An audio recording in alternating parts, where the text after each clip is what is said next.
नमस्कार प्रेक्षकांनो, श्री स्वामी समर्थ तुम्हा सर्वांना.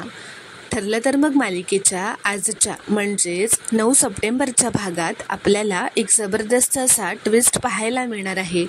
पण त्याआधी जर तुम्ही माझ्या चॅनलवर नवीन असाल तर चॅनलला प्लीज सबस्क्राईब करा. आता आपण पाहतो की सगळेजण आज डायनिंग टेबलवर जेवायला बसलेले असतात. अर्जुन आता खूप पटापट जेवण जेवत असतो. ते बघून सगळेजण असं म्हणतात, अरे अर्जुन असं काय करतोयस, जरा हळू जेव. सायली पण म्हणते, अहो जरा हळू जेवा ना. तर अर्जुन काही ऐकत नसतो, तो पटापट जेवत असतो.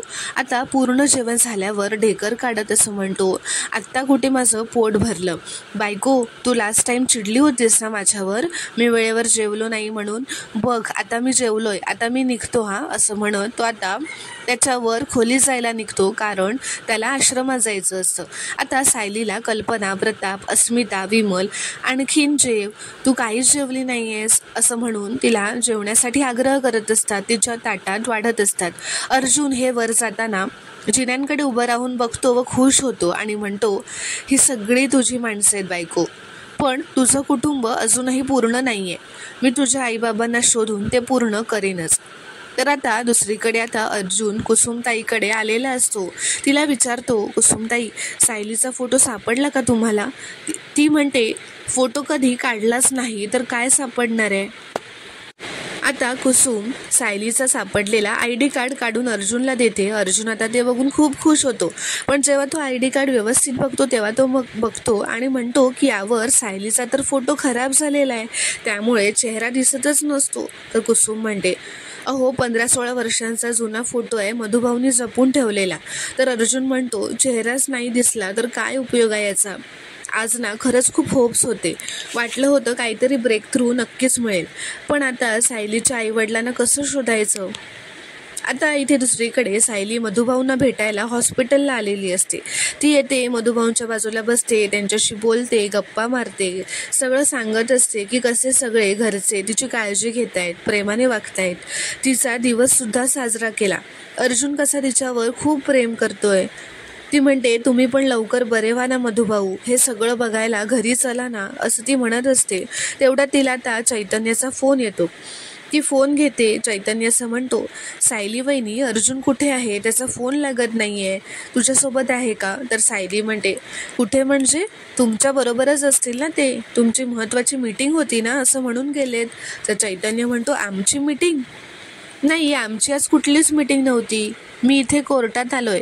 सायली म्हणते, हो का, हे माझ्याबरोबर पण नाही आहेत, आपण नंतर बोलूया त्या चैतन्य भाऊजी, मी जरा बाहेर आहे. असं म्हणत सायली चिडतच फोन ठेवते. चैतन्य आता काहीतरी बोलायला जाणारच असतो, तेवढ्यात ती फोन ठेवते. चैतन्य आता म्हणतो, मी परत काहीतरी माती खाल्लेली दिसते.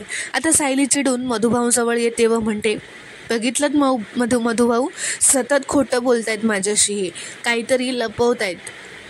हल्ली सतत काहीतरी लपवत असतात आणि रोजच वरचेवर, आणि हे यांचं खोटं बोलणं आहे ना, ते हल्ली रोजच वरचेवर चालू आहे. यांचा आता चांगलाच समाचार घ्यायला हवा. असं म्हणत ती आता अर्जुनला फोन लावते. अर्जुन आता सायलीचा फोन येताच घाबरतो व म्हणतो, कुसुमताई सायलीचा फोन येतोय, काय करू? आता ती मला खूप प्रश्न विचारेल, मला काय करताय, कुठे आहात हे सगळं विचारेल. आणि लास्ट टाइम पण मी खोटं बोललो होतो ना, ते तिला कळलं होतं, ती मला खूप ओरडली होती, मला काही सुचत नाही आहे, मी काय बोलू असं म्हणून तो खूप गोंधळून जातो. तर आता तो फोन उचलतो व म्हणतो, बायको काही अर्जंट आहे का? सायली म्हणते, फोन उचलायला एवढा वेळ का लागला तुम्हाला? तर अर्जुन म्हणतो, अगं मीटिंग सुरू होती ना म्हणून. तर सायली म्हणते, हो का, मग चैतन्य भाऊजींना फोन उचलायला सांगायचा ना. तर अर्जुन म्हणतो, तो तर मीटिंगमध्ये आहे ना. तर सायली म्हणते, बरं म्हणजे तुम्ही दोघं एकत्र आहात का? तर अर्जुन म्हणतो, हो. तर सायली म्हणते, बरं तुम्ही घरी या, मी बघते तुम्हाला बरोबर. तर अर्जुन आता खूप घाबरतो. सायली फोन ठेवून देते. अर्जुन आता कुसुमताईला म्हणतो की मेलोच मी आता, सायली घरी या, बघते असं म्हणाली आहे. तर कुसुम त्यावर हसत असते व म्हणते, चिडक्या बिब्याला घाबरलेला बिब्बा बघून हसू आलं मला. तर अर्जुन म्हणतो, घाबरतो, मी खूप घाबरतो तिला, आणि जगातला प्रत्येक नवरा ना बायकोला घाबरतोच. आता मला पटकन घरी जावं लागेल असं म्हणत आता तो घरी जायला निघतो.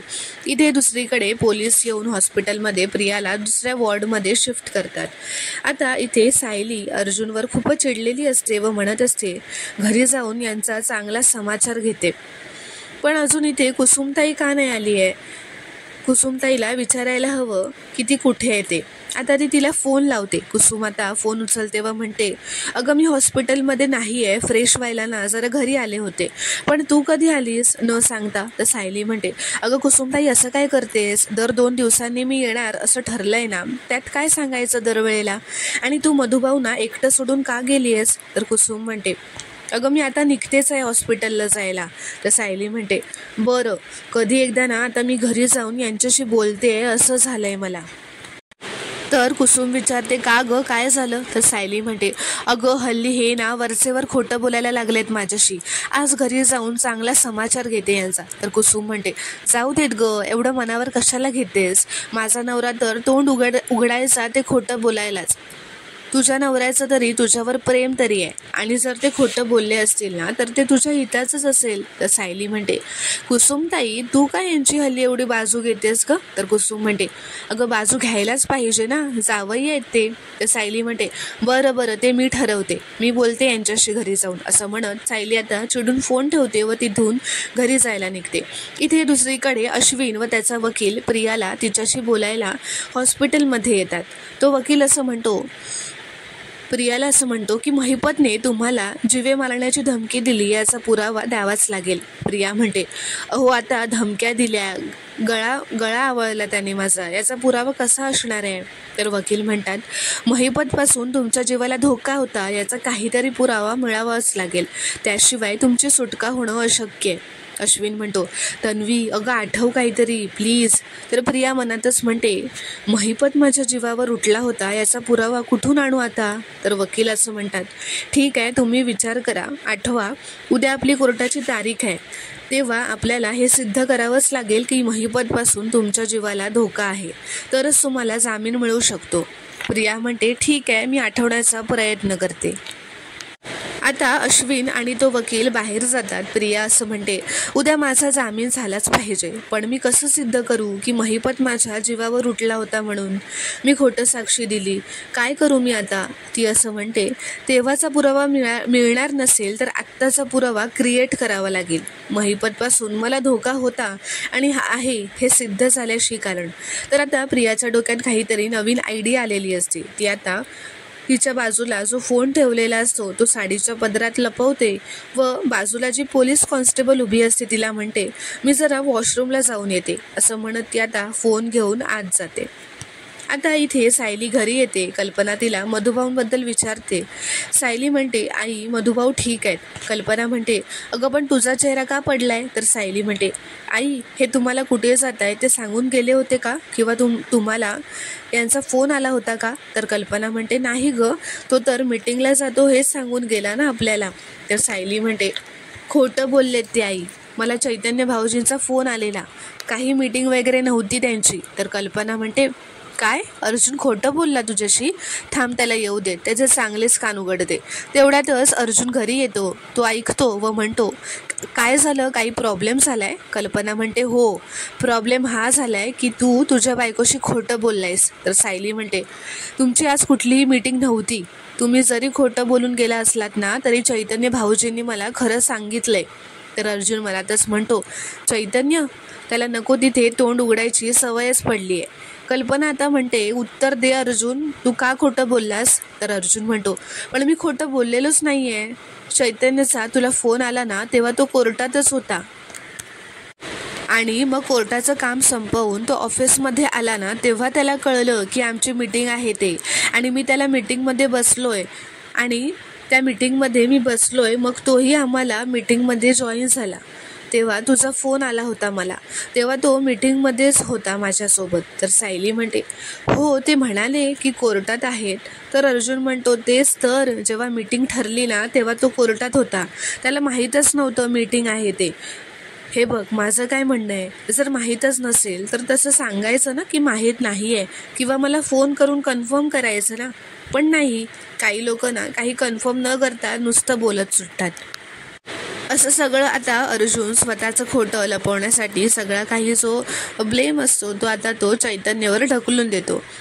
अर्जुन असं म्हणतो, काहीही बोलतात काही लोक, आणि मग त्यामुळे आपल्यामध्ये प्रॉब्लेम होतात ना. तर सायली म्हणते, तुम्ही खरंच सांगताय? तर अर्जुन म्हणतो, ऑफकोर्स खरंच सांगतोय मी, नाहीतर मी फोनच लावतो थांब चैतन्याला, तू बोल पाहिजे तर त्याच्याशी. तर कल्पना म्हणते, सायली, अर्जुन आपल्याला पण शेवटच्या क्षणालाच सांगून गेला की मीटिंग ठरली आहे म्हणून.